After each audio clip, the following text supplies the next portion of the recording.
'Twas the night before Bubbles and Brisket, and all through NC, not a creature was stirring, not even the hosts of NC F&B.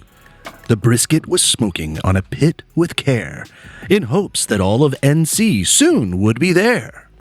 The podcast listeners were nestled all snug in their beds, while visions of bestow-baked goods danced in their heads.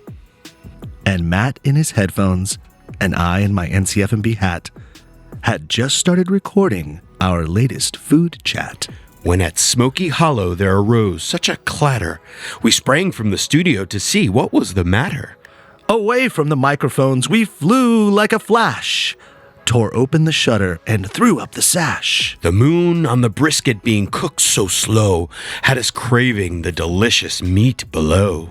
When what do our wandering eyes should appear, that through the smoke 10 tiny chefs became clear.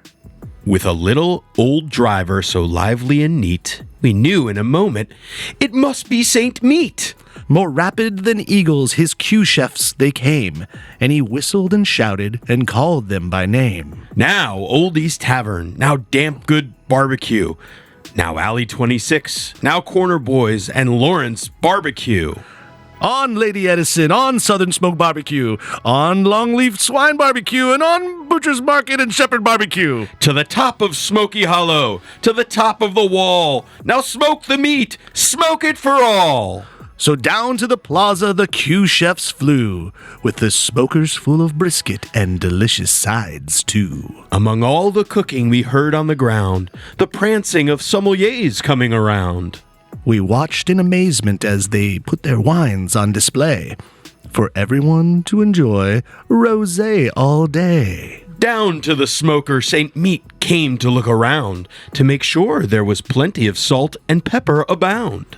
He was dressed up in an apron like a true pit boss, and his hands were covered in barbecue sauce. A bundle of wood was flung on his back, and he looked a bit weary just opening his pack.